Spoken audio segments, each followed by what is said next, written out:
పోలీసే మట్టి దొంగ. అవునండి, పోలీసే మట్టి దొంగ అని ఒక వార్త సాక్షి దినపత్రికలో వచ్చింది. ఏంటని చూస్తే లేపాక్షి హబ్ భూముల్లో అక్రమంగా మట్టి తవ్వకం, తాను నిర్మిస్తున్న కోళ్ల ఫామ్ కోసం 100 టిప్పర్లతో రవాణా, ఈడీ అటాచ్ చేసిన భూముల్లో తవ్వకాలపై సర్వత్రా విస్మయం, అన్నీ తెలిసి కళ్ళు మూసుకున్న రెవెన్యూ మైనింగ్ పోలీస్ శాఖలు అంటూ రాప్తాడు నియోజకవర్గంలో ఎస్ఐగా ఉన్న సదరు అధికారి గతంలో చిలమత్తూరులో పనిచేశారు. ఆ సమయంలో అక్కడ దాదాపు 3 ఎకరాల భూమి భార్య పేరు మీద కొన్నారు. ఇప్పుడు అక్కడ కోళ్ల ఫామ్ నిర్మిస్తున్నారు. అయితే ఈ భూమి ఏటవాలుగా ఉంటుంది. లెవలింగ్ కోసం కావాల్సిన మట్టిని ఏకంగా లేపాక్షి హబ్ భూముల్లోకి అక్రమంగా తోలుతున్నారు. ఇది వార్త. ఇది పక్కన పెడితే చిలమత్తూరు మండల ఎస్ఐగా 2016 ఏప్రిల్ నెలలో పనిచేసిన సమయంలో సుధాకర్ యాదవ్ ఎర్రకొండ అటవీ ప్రాంతంలో ఉన్న అత్యంత ప్రాచీనమైన కనుమలక్ష్మి నరసింహస్వామి దేవాలయం వద్ద అభివృద్ధి పనులతో జేసీబీ ఏర్పాటు చేసి అర్ధరాత్రి తవ్వకాలు జరిపి నిధులు లభించినట్లు అప్పట్లో సాక్షి ఇంతకుముందు చూపించినటువంటిది వచ్చింది. అయితే ఆయన పైన ఆరోపణలు వచ్చిన నేపథ్యంలో చిలమత్తూరు నుంచి వీఆర్కు పంపిన ఉన్నతాధికారులు తరువాత అదే సంవత్సరం, ఇది 2006ది, అదే సంవత్సరం 2016 జరిగింది. అదే సంవత్సరం 6వ నెల జూన్లో చిలమత్తూరు పొలం సర్వే నంబర్ 98-2లో 371 అత్యంత విలువైన భూమి మండల కేంద్రానికి అతి సమీపంలో ఉన్న భూమిని స్వయాన తన భార్య అనుగొండ స్వాతి పేరు మీద కొనుగోలు చేయటం అప్పట్లో చర్చనీయాంశంగా మారింది. దానికి సంబంధించినటువంటి డాక్యుమెంట్స్ డిఐజీ గారు చూడాలి. దానికి సంబంధించినటువంటి డాక్యుమెంట్స్ సాక్షి చేతిలో ఉంది. సాక్షి టీవీ చేతిలో దానికి సంబంధించినటువంటి డాక్యుమెంట్స్ ఉన్నాయి. మరి అత్యంత నిజాయితీ పరుడైనట్టుగా ఆయన మాట్లాడిన మాటలు వింటే పోలీస్ స్టోరీలో ఆ బేసు వాయిస్తో నాకు తెలిసి సాయి కుమార్ గారు చెప్పినట్టుగా అనిపించింది. కానీ ఎక్కడ ఇన్ని ఆరోపణల? ఇప్పుడు వారు చెప్పిందేమో అక్కడ జరిగినటువంటి అంశానికి సంబంధించి అవినీతి ఆరోపణలు కూడా ఉన్నాయి కదా సార్. ఇక్కడ రాప్తాడులో ఇక్కడ క్లియర్గా మనకి కొన్ని ఫోటోలు ఇందాక మీరు చూపించారు. పరిటాల శ్రీరామ్ గారితో ఈయనకు ఉన్నటువంటి ఆ సఖ్యత అన్నది ఫోటోలలో క్లియర్గా కనిపిస్తున్నది. అది ఇసుకైనా, ఇందాక మీరు చెప్పిన ల్యాండ్ అయినా, ఏది కూడా ఇది ఒక విషయం సార్. సింపుల్గా చెప్తాను. ఒక ఎస్ఐ ఎలాగా ఒక కాన్స్టిట్యున్సీ నుంచి ఎమ్మెల్యేగా కంటెస్ట్ చేయాలనుకుంటాడు? అదేమన్నా చిన్న విషయమా సార్? ఎంత బ్యాకప్ లేకపోతే అది అన్ని టీడీపీ సోషల్ మీడియాలలో సర్క్యులేట్ అయింది ఆ పోస్టర్. ఒక ఎస్ఐ ఎలా చేయాలనుకుంటాడు? తన స్తోమత ఏంటి, ఆర్థిక స్తోమత ఒక్కసారి మనం ఆలోచించొద్దా?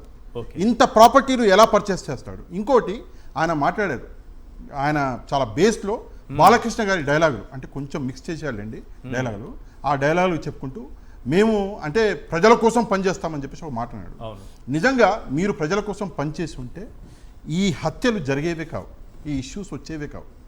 ఇది మీ ఫెయిల్యూర్. ఇందాక చెప్పినట్టు సార్ చెప్పినట్లు ఇది ఒక మీ ఫెయిల్యూర్.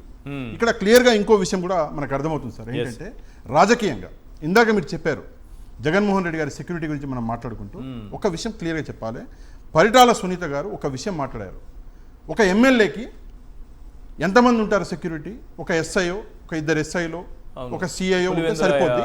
మాకు కూడా అంతే ఉన్నారు, ఆయనకు ఎందుకు ఇంత సెక్యూరిటీ అన్నారు. ఇంకొకరు రత్న గారు, ఎస్పీ రత్న గారు గౌరవనీయులు, ఆమె 2 ఎస్పీలను పెట్టినాము, మేము చాలా సెక్యూరిటీ ఇచ్చినాము. కాకపోతే ఇక్కడ మనం సీరియస్ కన్సర్న్ జగన్మోహన్ రెడ్డి గారి సెక్యూరిటీ మీద ఉంది సార్. ఇందాక మనం మాట్లాడదాము అని చెప్పేసి ఆగే సీరియస్ కన్సర్న్. ఎందుకు సీరియస్ కన్సర్న్ అంటే అక్కడ మనం చూస్తున్నటువంటి విజువల్స్ అన్నవి చాలా భయంకరమైన విజువల్స్, చాలా అంటే చాలా భయంకరమైన విజువల్స్. ఒకవైపు ఈ సెక్యూరిటీ ల్యాబ్స్ని కవర్ చేయడానికి ఈ సుధాకర్ యాదవ్ లాంటి వాళ్ళని వాడుకుంటున్నారు. అసలు విషయం అది. సుధాకర్ యాదవ్ గారు బయటకు వచ్చో, లేదంటే భవానీ గారు బయటకు వచ్చో, లేదా ఎస్పీ రత్న గారు బయటకు వచ్చో ఈరోజు మాట్లాడుతున్నారంటే ఎందుకంటే వైసీపీ వాళ్ళు ఏకి పారేస్తారు ఈ సెక్యూరిటీ ల్యాబ్స్ చూసి. ఇంత పెద్ద నాయకుడు, ఇంత ప్రజాదరణ ఉన్న నాయకుడి పరిస్థితి ఇది అని చెప్పేసి ఈ విషయం సెంట్రల్ దాకా బొద్ది ఎట్లా డైవర్ట్ చేయాలి అని అప్పటికప్పుడు ఏం చేశారు అంటే ఈ మొత్తం డ్రామా నడిపారు. ఇది డైవర్జన్ పాలిటిక్సే.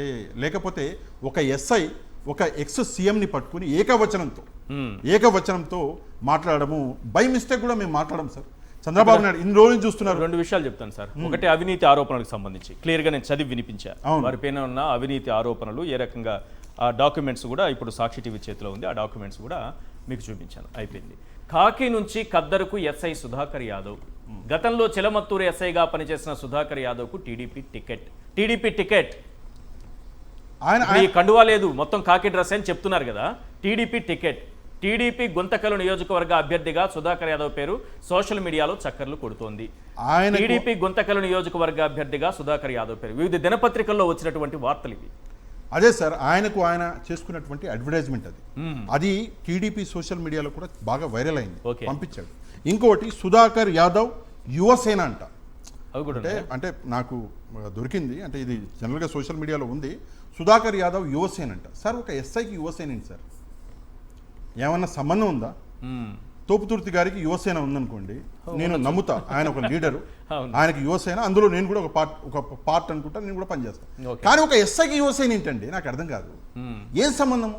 అంటే నిజాయితీగా పనిచేసే ఒక ఎస్ఐకి యువసేన ఉండకూడదు. నిజాయితీగా పనిచేసే ఎస్ఐ ఎప్పుడు కూడా రాజకీయాలలో మాట్లాడడు, దూరడు, ఏ పార్టీకి సఖ్యతగా ఉండడు.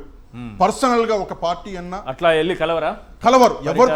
సార్ ఒక విషయం, శ్రీరామ్ గారిని, ఇందాకే నాయుడు గారిని, అక్కడ సత్యకుమార్ గారిని, ఇంకా చాలా మందిని కలిసారు కదా. నేను ఇప్పుడే ఇక్కడ కూర్చొని గ్రోక్ని ఒక ప్రశ్న అడిగా, ఎంతమంది ఎస్ఐలు ఉన్నారు ఆంధ్రప్రదేశ్లో అంటే 3,500 మంది ఎస్ఐలు ఆంధ్రప్రదేశ్లో ఉన్నారని చెప్పేసి ఒక ఆన్సర్ ఇచ్చింది, అప్రాక్సిమేట్గా గ్రోక్ ఇచ్చినటువంటి ఆన్సర్. 3,500 మంది ఎస్ఐలు ఉంటే ఎంతమంది వెళ్ళి కలిశారు సార్ వీళ్ళందరినీ? ఈయన ఒకడేగా వెళ్ళి కలిసింది, ఒక పార్టీ వ్యక్తుల్ని. మరి అదే అంటున్నాను. సరే మీరు అందరినీ కలిశారంటే అది కాకుండా సరే మీ ఏదైతే ఇది ఉందో, మీ కాన్స్టిట్యూషన్ ఏమనాలి, మీ ఏరియా ఏదైతే ఉందో ఆ ఏరియాకి సంబంధించి అందరి నాయకులను మీరు వెళ్ళి కలిశారు, అందరితో మీరు సఖ్యతగా ఉన్నారు, అందరితో మర్యాదగా మాట్లాడుతున్నారు అంటే అది వేరే సంగతి. సెలెక్టివ్ గా ఒక పార్టీ మీద ప్రేమ ఎందుకు?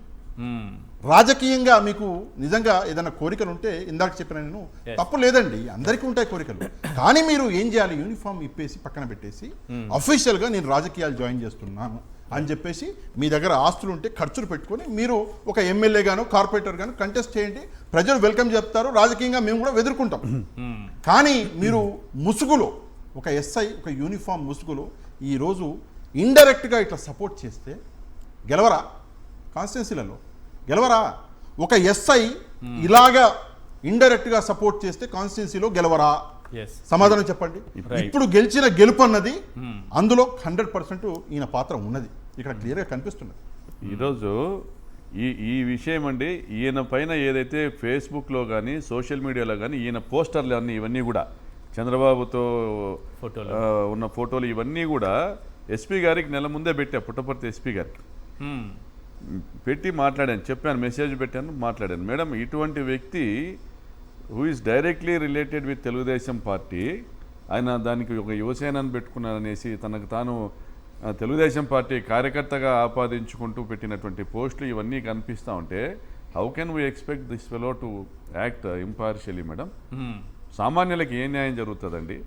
ఒక టీడీపీ కార్యకర్తల పని చేయడానికి కూడా పెట్టాను, will look in to it అన్నారు, అంతేగాని అతని మీద ఎటువంటి యాక్షను లేదు. మరి నిన్నటి జరిగినటువంటి పోలీసుల్లో జరిగినటువంటి ఆ ల్యాబ్స్, సెక్యూరిటీ ల్యాబ్స్ గురించి ఒక నిమిషం చెప్పడానికండి.